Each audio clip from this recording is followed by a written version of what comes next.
Assalamualaikum and hi.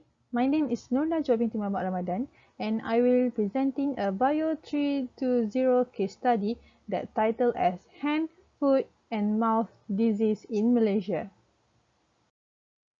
This is my fellow group members. The first presenter is me. The second presenter is Nura Aida binti Ma'adali. The third presenter is Azrina Nazira binti Azali and the last presenter is Nur Fatin Nabila binti Amir Mahmud.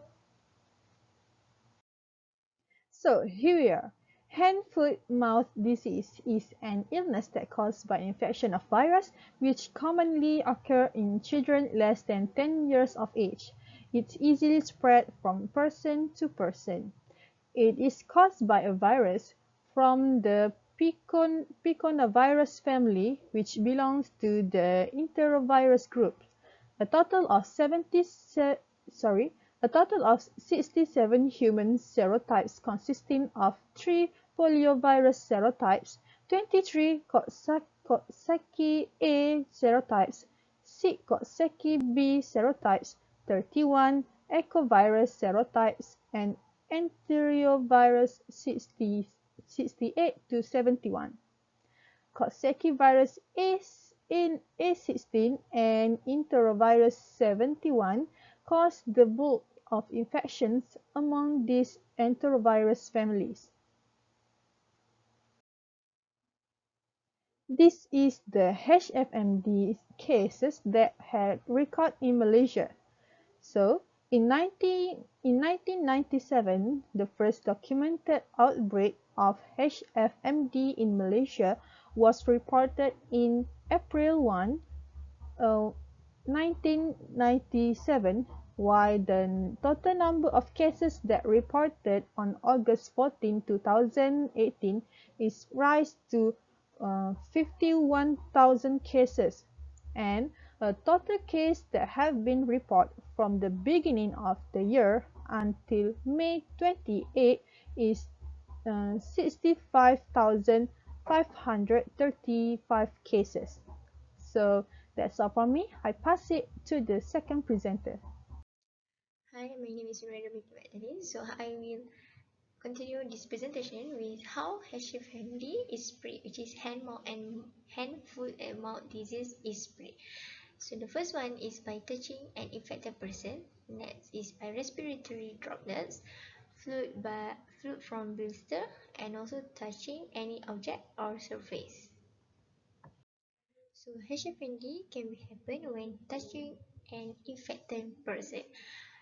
Kids need to avoid touching the person who have been infected because kids are easily can get the disease because of touching their friend when playing together, especially because the kids went to the kindergarten and playing with their friends, and they need to avoid making others close contact too, such as kissing, hugging, or even touching the skin of their friends, and make sure the kids does not share any item with infected person, such as the bottle, the plates, or any other things with someone that was infected with this disease.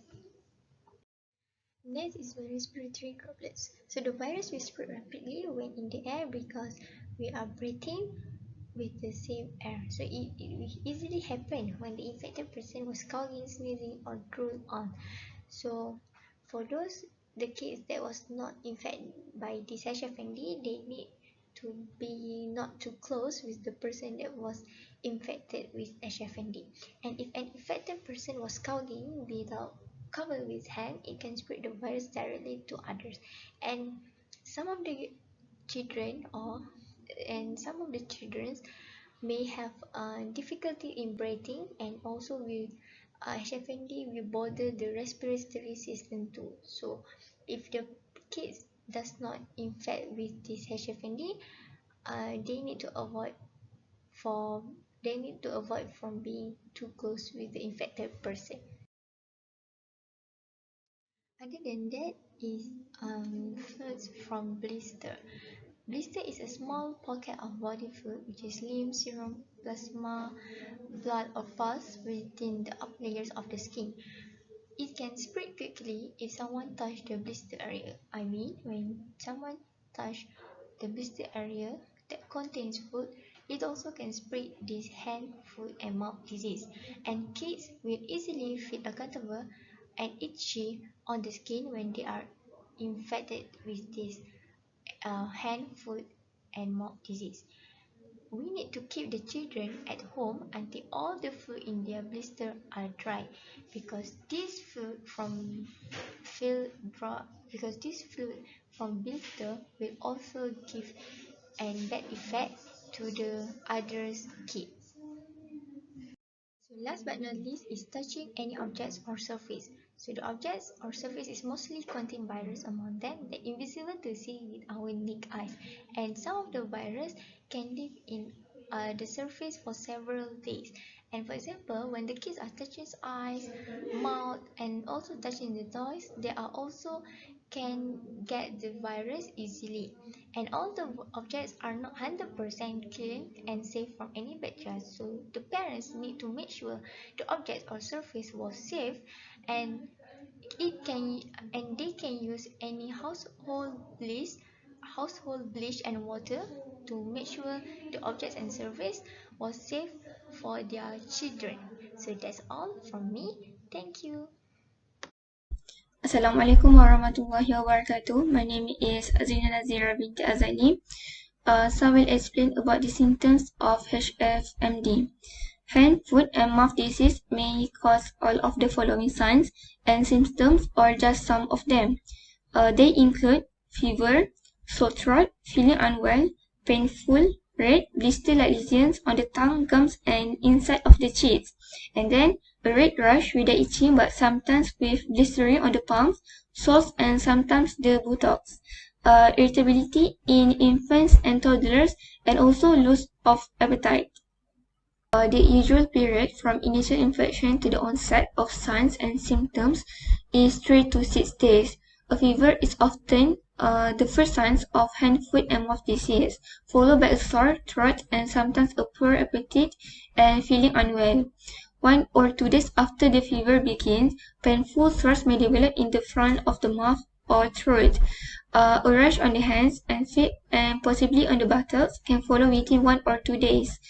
Sores that develop in the back of the mouth and throat may suggest that your child is infected with a related viral illness called Hfmd. Other features of Hfmd include a sudden high fever and, in some instances, seizures. Sores that develop on the hands, feet, or other parts of the body are very rare. Assalamualaikum and hi, my name is Nurfatin Nabla binti Ami Mahmud. My student ID is 2020842718. Without further ado, now we are going to go about complication and treatments. Hand, foot, and mouth disease, Hfmd in short, usually causes a mild outbreaks and it will go away on its own. However, a handful of patients with Hfmd caused by an outbreak of the EV71 virus can cause complications such as inflammation of the brain and heart. The treatment for Hfmd is symptomatic or based on signs and symptoms that apply. There is no special drug or treatment to kill the virus. Treatment is given to reduce body temperature due to fever and pain in the mouth only. It is very important that children with Hfmd are given fluids continuously to prevent dehydration. Outbreak of this disease usually cause a mild outbreak and it heals on its own within 7 to 10 days when the body's resistance or immunity is formed. Recent progress in drug development for Hfmd in China shows that they has developed prophylactic and therapeutic strategies against EV71. Vaccines candidates currently undergoing clinical. Until now, there is no precise treatment for Hfmd. Thank you.